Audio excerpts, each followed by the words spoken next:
उसने जो hello guys, welcome to my YouTube channel centre of manual therapy. और आज का हमारा टॉपिक है पार्किंसन। पार्किंसन एक कंडीशन है और पार्किंसनिज्म जो वो कह लेंगे एक किस्म का प्रोसेस है जिसके थारो वेल तो जिसमें हम थोड़ा सा इंट्रोडक्शन देखेंगे कि व्हाट इज़ पार्किंसन, जो है पार्किंसन कंडीशन क्या है। और जिसने दी थी, वैसे ये एक्चुअली जिसने दी थी वो उसी के ही नाम पे पार्किंसन एक था। उनको भी हम उनका भी इंट्रोडक्शन जो है वो हम देखते हैं। तो स्टार्ट करते हैं। तो पार्किंसन जो है वो एक क्रोनिक प्रोग्रेसिव न्यूरोलॉजिकल सिंड्रोम है due to the lesion in basal ganglia resulting in.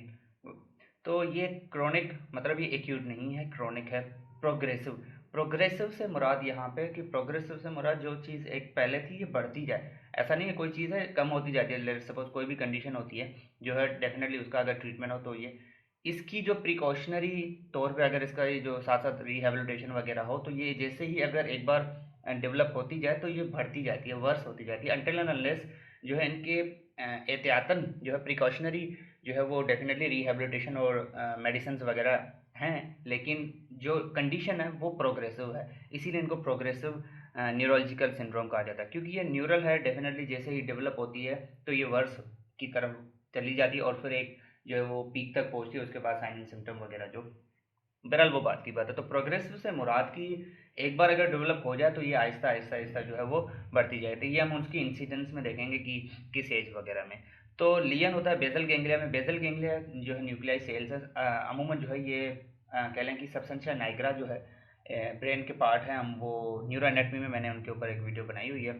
तो सबसेंशिया नाइग्रा की सबसेंशिया नाइग्रा जो न्यूक्लियाई सेल है उनकी उनमें जो है एक किसी का कह लें कि उनकी उनमें डोपामिन की डेफिशिएंसी की वजह से, डोपामिन एक न्यूरोट्रांसमीटर है, उनकी डेफिशिएंसी हो जाती है सबसेंशिया नाइग्रा में। तो उसकी वजह से तो they are the basal ganglia. तो उनमें लियन की वजह से जो ये पार्किंसन कंडीशन कहलाती है। ठीक है, तो due to the deficiency of dopamine या due to the deficiency dopamine किस में, बेसल गैंग्लिया में, सबसेंशिया नाइग्रा में। ठीक है, तो उनकी वजह से ये कंडीशन डेवलप होती है। और अलामात जो है इनकी ज़ाहिर होंगी, हम उनकी क्लिनिकल प्रेजेंटेशन तो पढ़ते हैं, लेकिन जो कुछ ऐसी सिम्टम्स है जो कि एनी हाउ होनी चाहिए। ठीक है, या एनी हाउ जो है पार्किंसन पेशेंट में होती हैं। रेस्टिंग ट्यूमर मतलब वो रेस्ट में भी होगा, जो पेशेंट है रेस्ट में भी होगा, लेकिन उनकी जो ट्यूमर्स हैं वो जारी रहेंगे। ठीक है, एक होते हैं रेस्टिंग ट्यूमर्स होते हैं। तो रेस्टिंग ट्यूमर जो है वो एक क्लिनिकल रिप्रेजेंटेशन है। वैसे जो ट्यूमर्स हैं किसी मूवमेंट में, किसी एक्टिविटी में, वो एपिलेप्सी में या कोई दूसरी न्यूरल कंडीशंस में भी होती हैं, लेकिन रेस्टिंग ट्यूमर जो है वो एक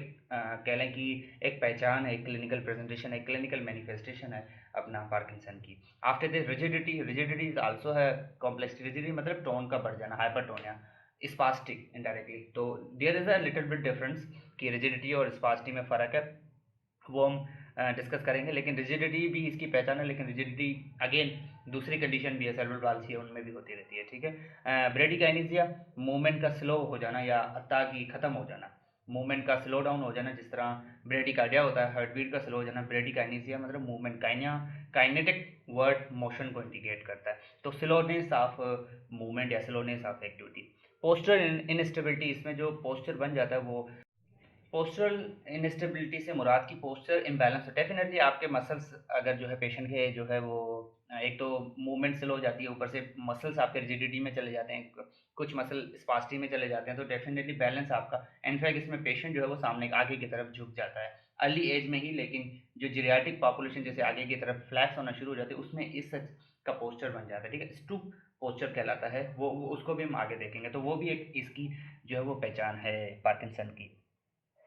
पार्किंसन जैसे कि मैंने बताया एक प्रोसेस है। तो जैसे कि उसकी डेफिनेशन हमने कर ली, that occur due to the dopamine depletion. जैसे कि मैंने बताया कि बेसल गैंग्लिया में, सबस्टेंशिया नाइग्रा में जो है डोपामिन की जो डिप्लीशन है, मतलब उनकी डेफिशिएंसी, उनकी किल्लत, लेक जो है उनकी वजह से ये हो जाता है। यहाँ पे ये मेंशन है, this is the substantia nigra, और ये यहाँ पे मेंशन है।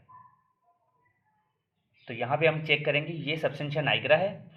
नॉर्मल पर्सन में अगर यहाँ पे लिखा हुआ cut section of the mid brain where a portion of the substantia nigra is visible. तो इस जो है यहाँ पे कट उस जगह पे लगाया हुआ है जहाँ पे जो है सबस्टेंशिया नाइग्रा विजिबल हो सकता है। This is the man doctor James Parkinson, जो ये कंडीशन जो पार्किंसन है जिनको उसने इंट्रोड्यूस करवाया। तो Parkinson disease was first discovered by the James Parkinson in 1817, और इसी के नाम पे ही जो है वो कंडीशन रखी गई। और उस दौरान जो इसका नाम दिया जाता था वो शेकिंग पैल्सी, जिस तरह मैंने बताया कि रेस्टिंग जो ट्रिमर है वो उसकी क्लिनिकली पहचान है। तो इसीलिए ही शेकिंग मतलब शिवरिंग टाइप, तो शेकिंग पैल्सी, पैल्सी मतलब पैरालिसिस हो जाना, जिस तरह बेल पाल्सी है, सेरेब्रल पाल्सी है, पैल्सी पैरालिसिस का, नर्व पैल्सी होती है, पैल्सी पैरालिसिस। तो यहाँ पे पैरालिसिस किसका हो रहा है? डेफिनेटली अगर जो है जो न्यूरॉन्स अफेक्टेड हो रहे हैं, बेसल सेल्स, तो डेफिनेटली उनका मोटर सप्लाई कहीं ना कहीं पे तो होगा मसल्स के ऊपर। तो उनका स्पेशली तो बैलेंस के ऊपर वो तो बाद की बात हम पढ़ेंगे, लेकिन कुछ ना कुछ मसल्स का जो है वो लॉस हो जाता है। तो जब पैरालिसिस हो जाता है तो ये पैरालिसिस है, और इसमें इसकी जो क्लिनिकल पहचान है रेस्टिंग ट्यूमर है, इसी के बिहाफ पे इसका नाम शेकिंग पैल्सी जो है वो रखा गया, जिसमें पेशेंट का जो है रेस्ट में भी हो तो उसके जो हाथ जो है वो कांपते रहते हैं रेस्टिंग ट्यूमर्स में। ठीक है। अकरेंस जो है, एज जो है वो ग्रेटर देन 60 ईयर्स में, और मेल और फीमेल का रेशियो इक्वल है, और इंसिडेंस जो है 1 to 2 पर 1000, हर 1000 में जो है एक या दो बंदों को ये पॉसिबिलिटी होती है। पैथोफिजियोलॉजी की तरफ मूव ऑन करते हैं। तो जो डोपामिन है वो बेसिकली इनहिबिटरी न्यूरोट्रांसमीटर है। इनहिबिटरी न्यूरोट्रांसमीटर मतलब इनहिबिट करता है लेकिन एक्सेसिव मूवमेंट को, मतलब कंट्रोल फेशन में रखता है। जैसे कि मैंने बताया था कि अगर हम कोई भी एक्टिविटी परफॉर्म करते हैं तो हमारे जो एगोनिस्ट मसल्स के ऊपर एक इनहिबिटरी मैसेज आता है। तो ये एक न्यूरो ट्रांसमीटर जो इनहिबिटरी है लेकिन कंपलसरी है बॉडी में, और वजह से ही कंपलसरी होने की वजह से ही जो बॉडी कंट्रोल्ड में रहती है, अदरवाइज जो मूवमेंट होंगी वो एग्जाजरेटेड हो जाएंगी, मतलब हद एक्सेसिव में हो जाएंगी, हद से बाहर निकल जाएंगी। तो we also need some inhibitory neurotransmitter in order to keep our movements in a control, in a consecutive, कह लें कि एक पैटर्न में, एक तरतीब में रखने के लिए वी नीड इनहिबिटरी न्यूरोट्रांसमीटर। तो कुछ फैक्टर्स की वजह से जो है ये जो डोपामाइनजेरिक सेल्स हैं इनमें सम डिजेनरेशंस हो जाती हैं सब्सटेंशिया नाइग्रा में, और जो है वो कह लें कि ठीक से डेवलप नहीं हो पाता। तो ये इन सेल्स की वजह से आपका इनहिबिटरी सेल्स, ये जो डोपामाइनजेरिक सेल्स ही अगर नहीं होंगे तो डेफिनेटली आपका डोपामाइन जो है वो प्रोड्यूस नहीं होगा। तो due to the absence of these inhibitory response, तो कोलिनर्जिक एक्साइटेटरी, अब डेफिनेटली दो चीज़ें चल रही हैं बैलेंस में।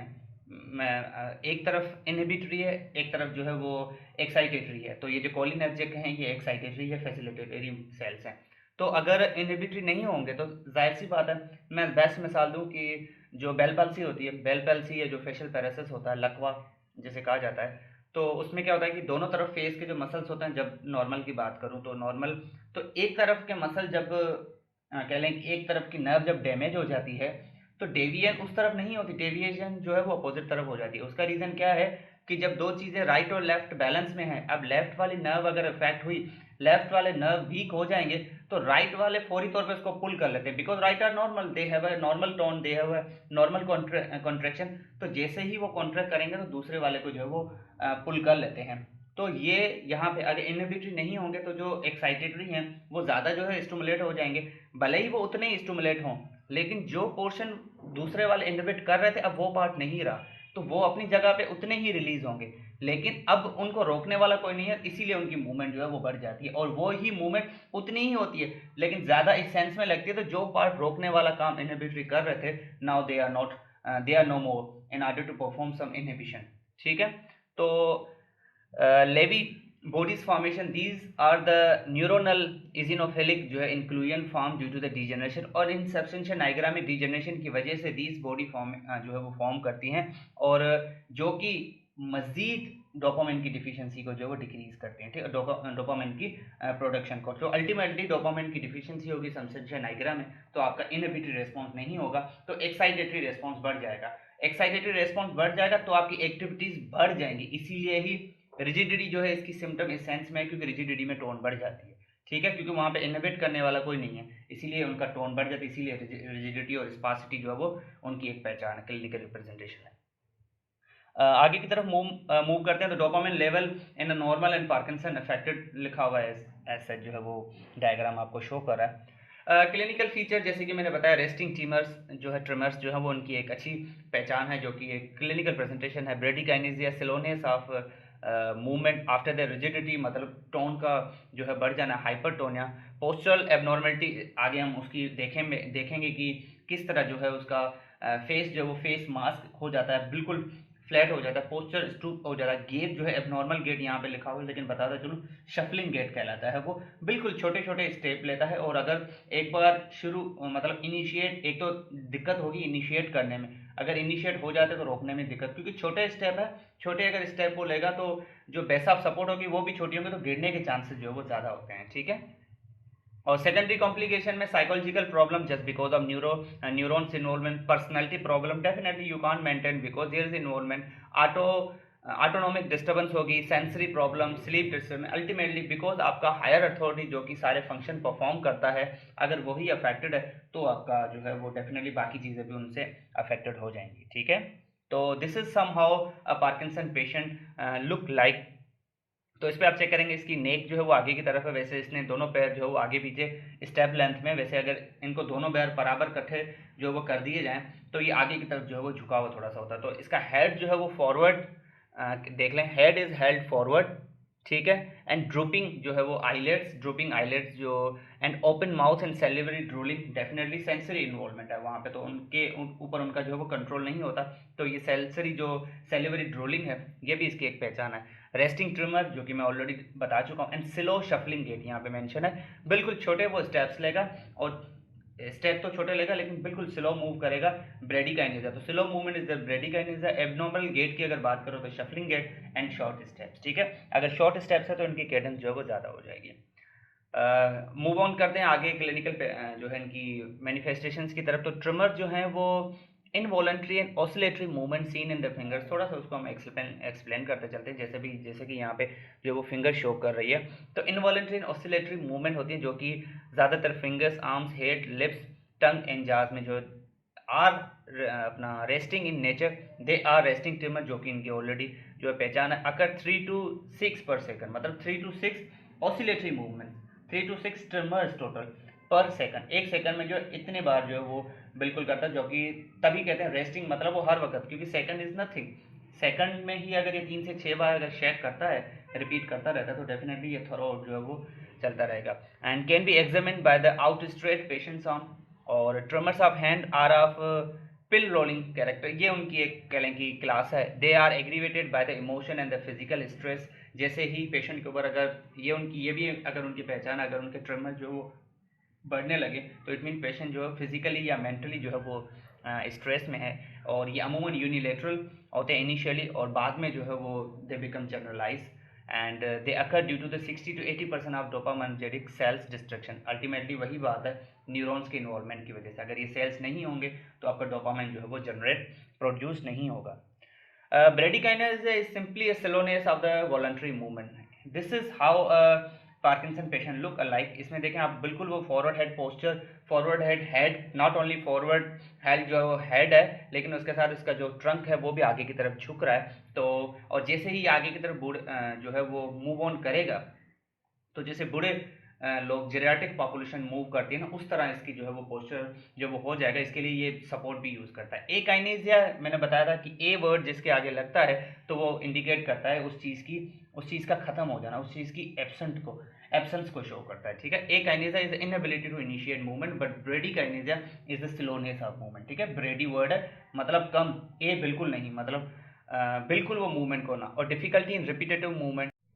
गेट एंड पोस्चर मैंने बताया था कि इसका शफलिंग जो है वो गेट होता है, और पोस्चर जो है स्टूपिड पोस्चर होता है, स्टूपिड STOOPED, स्टूपिड पोस्चर, जिसमें क्या होता है कि आपका सेंटर ऑफ ग्रेविटी जो है पेशेंट का वो डिस्प्लेस्ड हो जाता है और आपका बैलेंस मेंटेन नहीं होता, वो स्टूपिड पोस्चर कहलाता है, और शॉर्ट शफलिंग होते हैं। और जो शफलिंग गेट है, शफलिंग गेट से मुराद बिल्कुल छोटे कदम लेता है पेशेंट, लेकिन बिल्कुल फास्ट वेलोसिटी हाई होती है। तो high velocity short step is the clinical presentation, एक पहचान है पार्किंसन पेशेंट की। तो उस गेट को हम कहेंगे शफलिंग गेट, जिस तरह शफल हो जाना, शफल इसी चीज़ को कहते हैं कि एक चीज़ बिल्कुल स्पीड के साथ हो लेकिन रिदमिक हो, तो वो बिल्कुल छोटी छोटी चीज़ें और बिल्कुल फास्ट एंड फास्ट जो है वो होती है, विदाउट आर्म स्विंग, आर्म के, वरना अमूमन जब हम वॉक करते हैं हमारा जो गेट होता है वी नीड आर्म स्विंग, जो कि counter attraction of the trunk है, लेकिन इसमें ऐसी चीज़ नहीं होती। और फेस्टिनेटिंग गेट वो होता है जिसमें आपका COG जो है वो पेशेंट का बैलेंस नहीं होता, डिस्प्लेस्ड होता है, इसीलिए वो छोटे से कदम लेगा, और विथ स्टूपिड पोस्चर, इसी को पोस्चर कहा जाता है। और फ्रीजिंग से मुराद की चलते चलते वो एकदम से ही उसको ब्रेक लग जाएगा, हालांकि वो उसके हाथ में नहीं है, because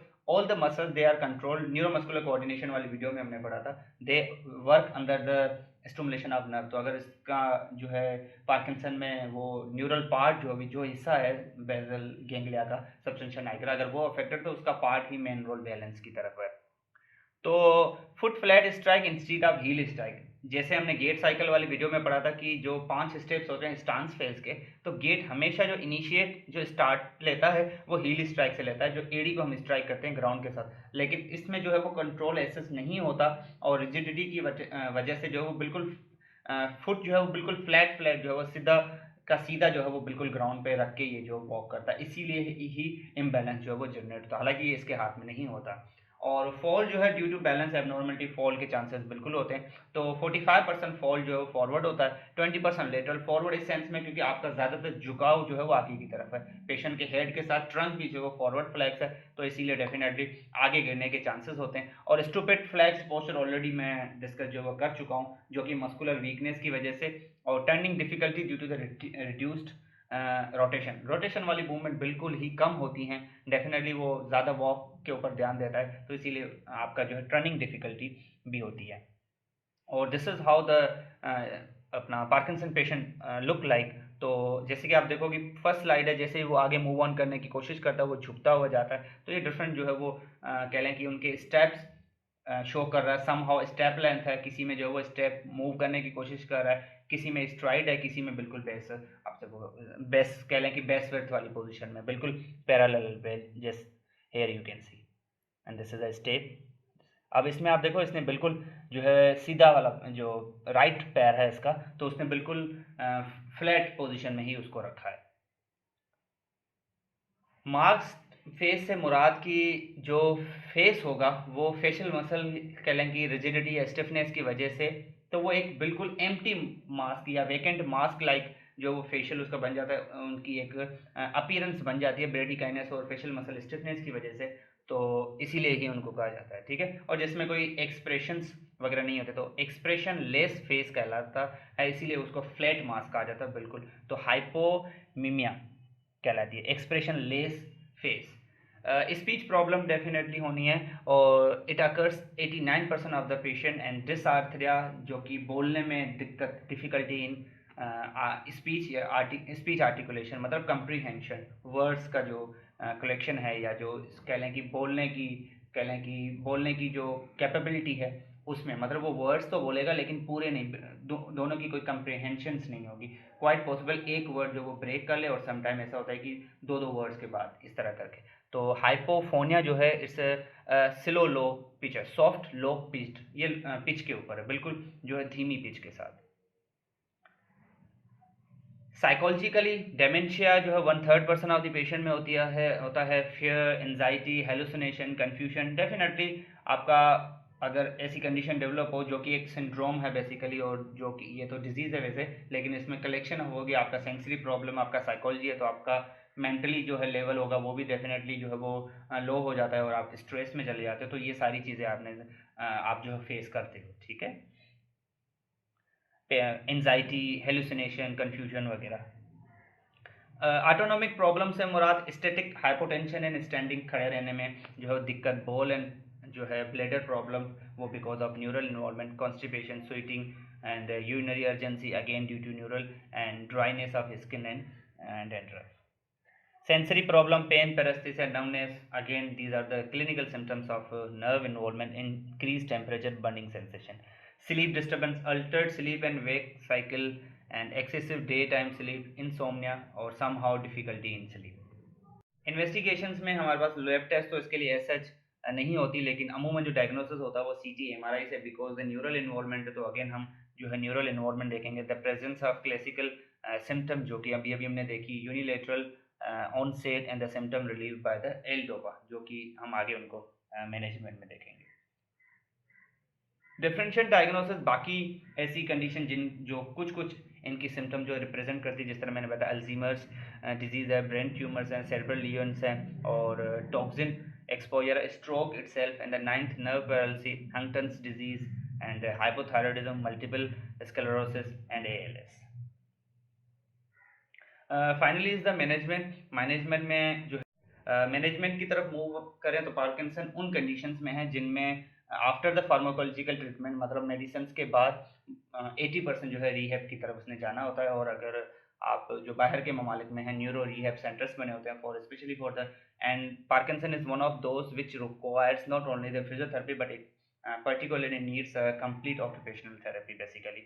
So after the medicine, जिस तरह ये एल डोपा वगैरह जो भी इनकी मेडिसिन हैं, उनमें जो साइन एंड सिम्टम को कंट्रोल करने के बाद the patient need for physical therapy, rehabilitation therapy, in which occupational therapy and psychologically special some sessions, और सर्जिकल वो तो डिपेंड करता है स्टेज के ऊपर।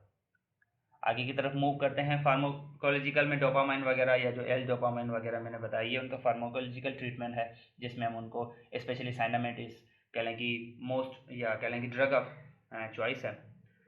फिजिकल थेरेपी में हमारे जो गोल्स होते हैं फिजियोथेरेपी में, वो ये होता है कि हमने पेशेंट की independence, activity of daily living and instrumental activity of daily living की तरफ फोकस करना होता है। जो एक्टिविटीज़ स्पेशली हमने फिजियोथेरेपी में उनके पोस्चर के ऊपर, तो हमने वन बाय वन चीज़ को मेंशन करेंगे। हमने उनकी इंडिपेंडेंस बढ़ानी है ताकि वो किसी पे डिपेंडेंट ना हो। लेट्स सपोज अगर वो मूव कर सकता है या खुद से उठ सकता है किसी की सपोर्ट के साथ, तो बजाय इसके कि वो किसी की सपोर्ट ले, हम उसे वॉकर प्रोवाइड कर सकते हैं। तो हमने उनके जो मसल्स वीक हो उनको स्ट्रेंथन करना है, जो मसल रिजिडिटी है उनको थोड़ा सा हमने टोन को रिड्यूस करना है। ये टोन हमारे हाथ में नहीं होती, ये पेशेंट की खुद ब खुद जो इंक्रीज हो जाती है, चाहे हम, लेकिन हम उनको सॉफ्ट टिश्यू सम टेक्निक से जो उनको रिलैक्स थोड़ा सा ज़रूर कर सकते हैं, ठीक है। और regain the patients functional problem, अपना functional potential, instrumental activities of daily living, and minimize the secondary complication। जो हमने secondary complication देखी थी, अगर वो फिजियोथेरेपी नहीं करवाते या हम फिजियोथेरेपी उनकी नहीं कहेंगे, तो रिजिडिटी बढ़ती जाएगी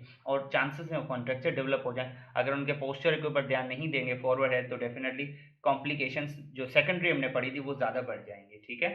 और regain the physical fitness, no doubt, and minimize the deformity chances, ये जो कॉन्ट्रैक्चर्स वगैरह हैं इनसे प्रिवेंट, और कंजर्व द एनर्जी।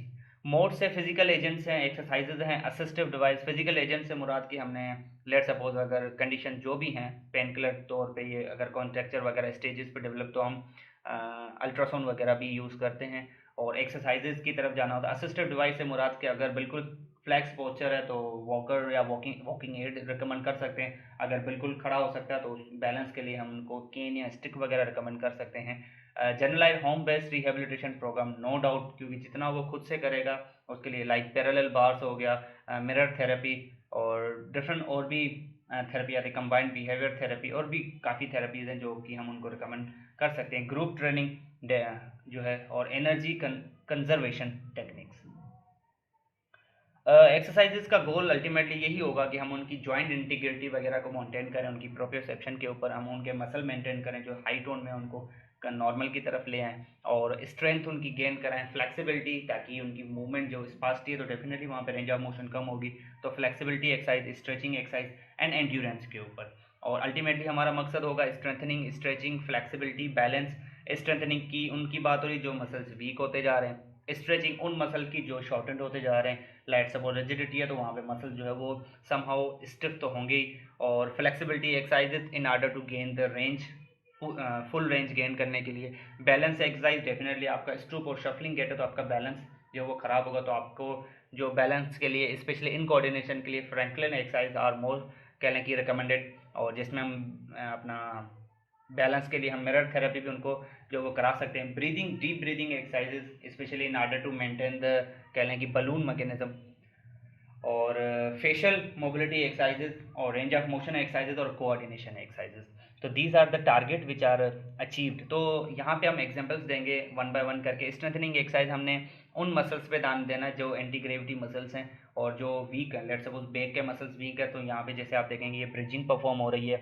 शोल्डर के मसल्स वीक हैं तो इन्होंने ये हाथ में जो वो एक किस्म के रेजिस्टिव बैंड्स लिए हुए हैं, ठीक है, उनको मेंटेन करने के लिए। और बैलेंस के लिए हमने उनको जो गोल्स होगा, तो बैलेंस मेंटेन करने के लिए हम उनको पैरेलल बार्स और जो छोटे से स्टेप्स होते हैं, स्टेयर्स अप एंड डाउन, उनके लिए स्पेशली एबडक्टर के ऊपर, क्योंकि बैलेंस में हमारा जो है यहाँ पे आप चेक करेंगे एबडक्टर की बात हो रही है, तो एबडक्टर्स के ऊपर स्पेशली हमने ध्यान इसीलिए देना होता है क्योंकि they play a role in order to stabilize the pelvis. और ये वन स्टेप कह लें कि एक स्टूट टेस्ट कहलाता है, और ये भी बैलेंस के लिए है। And this is using the gym ball, this is somehow called occupational therapy. और ये उनकी डिफरेंट जो वो एक्सरसाइजेज हैं। रिलैक्सेशन में नो डाउट अगर वो साइकोलॉजिकली इफेक्ट है तो we also need some sort of कह लें कि रिलैक्सेशन टेक्निक, जिसमें वो मेडिटेशन या योगा वगैरह, डीप ब्रीदिंग एक्सरसाइज कहला जो कि थोड़ी बहुत इफ़ेक्टिव हैं, बिल्कुल इफ़ेक्टिव हैं। योगा और स्पेशली मेडिटेशंस वगैरह, they are much needed in order to relax internally yourself. Stretching exercise जो मसल शॉर्टेंड हो गए हैं स्पेशली, हमने पहले उसके ऊपर फोकस करना होता है। उसके बाद तो you can see here is a McKenzie technique, back extensor की बैक एक्सटेंशन की बैक की एक्सरसाइजेज हो रही है और different stretching exercise these are using the theraband. तो जिन जिन मसल्स जो मसल जो स्पाजम या शॉर्टनिंग की तरफ जा रहे हैं उनके ऊपर हमने फोकस करना होता है। और हाइड्रोथेरेपी इज़ आल्सो इफेक्टिव, ये भी जो है बिल्कुल यूज़ होती है, क्योंकि मैंने बताया था कि जो पानी है वो असिस्टिव भी है और रेजिस्टिव भी है। तो पानी जो है वो रेजिस्टेंस भी प्रोवाइड करता है और वो सबसे बेस्ट पानी जो है वो बैलेंस और रिलैक्सेशन के लिए बेस्ट ऑप्शन है, ठीक है। और अपना ट्रिमर मैनेजमेंट के लिए आपकी प्रॉपर जो है वो नींद जो है वो प्रॉपर होनी चाहिए, और अपना कंप्लीट रिलैक्सेशन और फिस्ट मैकिंग वगैरह। तो डिफरेंट एक्सरसाइजेज हैं जिनमें उनको बताई जाती हैं डेफिनेटली। अगर ट्रिमर्स वगैरह तो उसमें हाथ की पोजीशन वगैरह जो है वो हैंड प्लेसमेंट बताई जाती है। और मिरर थेरेपी जैसे कि मैंने बताया कि स्पेशली फॉर द बैलेंस, और इस तरह करके। और प्रैक्टिकल और फेशियल एक्सप्रेशन में हमने उनको डिफरेंट फेस की एक्सरसाइजेज, सरप्राइजिंग वगैरह, स्माइलिंग वगैरह बतानी, जो हम फेशियल पैल्सी में भी यूज़ करते हैं। क्यों?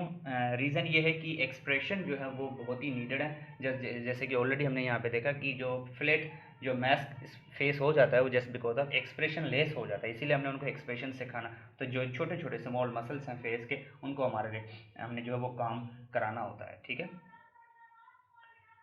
माइक्रोग्राफिया मैनेजमेंट से मुराद कि अगर ट्रिमर्स हैं तो आपका मोस्ट डिफ़िकल्टी जो पार्किंसन में होती है वो राइट डाउन नहीं कर सकते, क्योंकि उसके हाथ जो है वो 3 to 6 जो हमने देखा कि ट्रिमर्स जो पर सेकंड होते रहते हैं, तो वो बिल्कुल, तो जो फाइन मूवमेंट्स है बिल्कुल फिंगर्स की जो मूवमेंट है वो उसमें लॉस हो जाता है। तो उसमें हमने उनको डिफरेंट टास्क देना होता है। हमने लिखने का टास्क देना होता है कि आप पेन को लिखते रहें, साइन करते रहें, या कंप्यूटर के कीबोर्ड्स वगैरह जो कीबोर्ड्स के बटन हैं उनके ऊपर फोकस करा लिया। इस तरह करके हमने उनसे काम जो है लेना होता है, ठीक है। और गेट मैनेजमेंट के लिए वो ये यहाँ पे आप चेक करेंगे कि पैरेलल बार्स के ऊपर मूव हो रही है, और ये साइकिल्स वगैरह इस तरह करके, या ट्रेडमिल यूज़ हो गया, और मैनुअल मैकेनिकल, और सीढ़ियाँ चढ़ना, स्टेयर्स अप एंड डाउन जो है, स्पेशली ऑन द कमाउंट, specially on the Franklin exercises जो है वो इसने उसके उन जो है अपना इसके ऊपर अच्छा काम किया हुआ इन कोऑर्डिनेशन के ऊपर।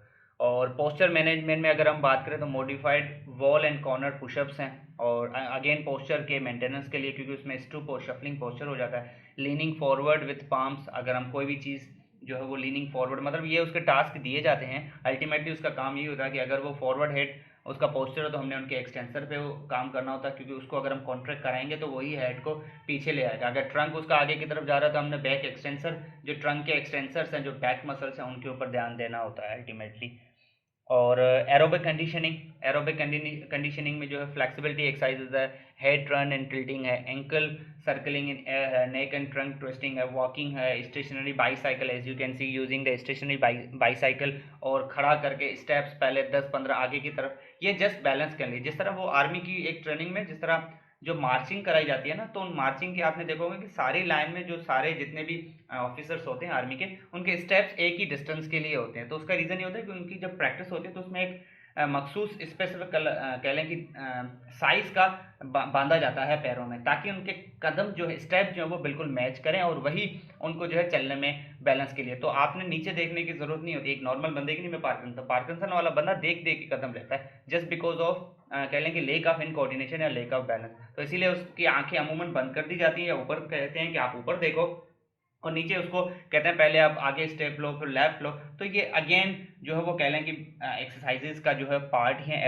एरोबिक कंडीशनिंग ही कहलाती है। और एडीएल्स एक्टिविटीज़ अब जो डेली लिविंग है उनकी मॉडिफिकेशन कराई जाती है, उनको हमने ग्रूम करना होता है, या उनको हमने जो हम चेंजिंग मतलब एज अ थेरेपिस्ट जो पेशेंट में चेंजिंग लानी होती है, उनको प्रॉपर स्लीप कराना होता है, उनकी ट्रांसफ़र टेक्निक सिखाई जाती है, उनको dressing, grooming, eating, writing, definitely bathing and all the activities, उनको जो है वो जो उनके लिए गाइड वगैरह या जो भी उनका केयर टेकर होता है उनको सारी गाइड कर दी जाती है, ताकि वो पेशेंट के ऊपर जो है वो ध्यान दे। Bradykinesia is slowness of movement है, तो उसमें जो है musical therapy, physical therapy, mood and gait posture और specially PN proprioceptor neuromuscular facilitation जो है वो बिल्कुल इफेक्टिव है और ये डिफरेंट पोजीशन कराई जाती है। प्रिवेंटिंग फॉल से मुराद की आगे की तरफ झुकना, जो वो जैसे ही वो गिरने वाला होता है तो उसको उससे हमने बचाना होता है, तो इसीलिए उसको हमने गाइड करना होता है, ठीक है, कि आप टर्न किस तरह कर लेंगे। आप जब कदम लोगे तो आपने पहले राइट रखना है या लेफ्ट लेना है। यू टर्न आपने बिल्कुल ही एकदम से टर्न करना होता है या एक अच्छा सा जो है बड़ा वाला यू टर्न लेना, ताकि आपने प्रॉपरली जो है वो आप गिरने के चांस, क्योंकि आप एकदम से टर्न करोगे तो डेफिनेटली गिर जाओगे। तो ये भी हमने उनको सिखाना होता है कि आपने जो move your feet and body together in an arc, कि आपने अपनी बॉडी और फीट दोनों एक साथ रन करनी है, ना कि स्टेप लेके जिस तरह हमें नॉर्मल बंदा करता है उस तरह पार्किंसन पेशेंट नहीं कर सकता। तो ये भी अगेन हम उनको जो वो गाइड करेंगे।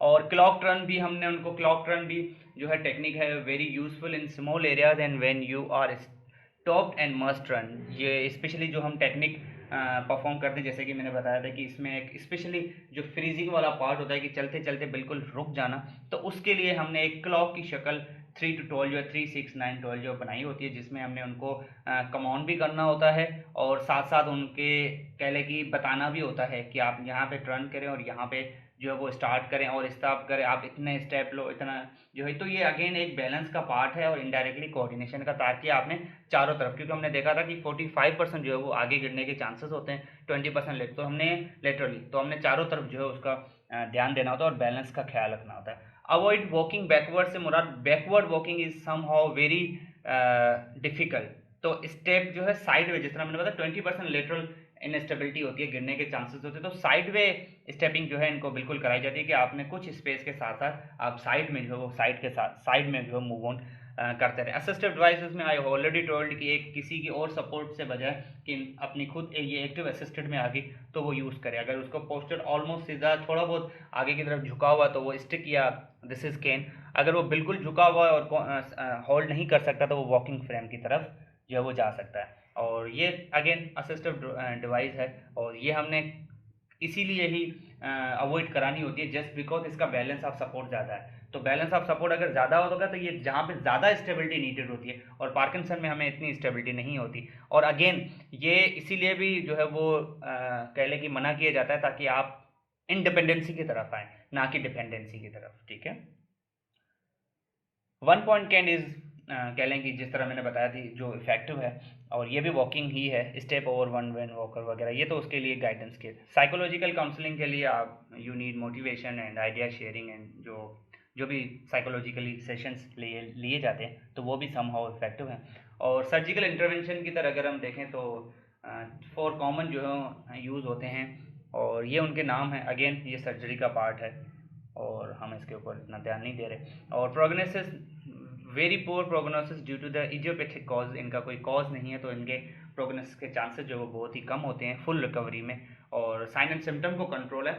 एक चीज़ का ख्याल है कि फिजियोथेरेपी या रिहेबिलिटेशन के पार्ट से अगर पार्किंसन वाला इम्प्रूव हो या ना हो इसकी गारंटी नहीं होती कि वो इतना परसेंट रिकवर हो जाएगा, लेकिन इस बात की गारंटी ज़रूर होती है कि अगर वो रिहेबिलिटेशन की तरफ ना जाए तो कंडीशन वर्स ज़रूर होगी। ये हम मैं प्रैक्टिकली या कह लें कि एक रिसर्च बेस एविडेंस बेस अगर हम बात करें तो फिजियोथेरेपी से पार्किंसन वाला पेशेंट ठीक हो या ना हो ये कोई भी गारंटी नहीं दे सकता, लेकिन हर फिजियोथेरेपिस्ट इस बात की गारंटी ज़रूर देगा कि अगर वो फिजियोथेरेपी नहीं करवाएगा तो कंडीशन वर्स ज़रूर होगी, ठीक है। तो सेकेंडरी कॉम्प्लिकेशन डेफिनेटली प्रोग्रेसिव जो है इन नेचर है, इरिवर्सिबल ड्यू टू, तो ये अगेन ये पुअर प्रोग्नोसिस के जो है वो कह लें कि रीजंस हैं। और ये कुछ कह लें कि पेशेंट हैं जो कि फेमस पर्सनैलिटीज़ हैं और they have been Muhammad Ali, famous international boxing champion, he also was diagnosed with Parkinson in 1984. So thank you so much guys, this was all about the Parkinson. अगर आपका कोई भी question हो तो video के and में जो है आप कमेंट कर सकते हो, and keep watching centre of mental therapy. Thank you so much.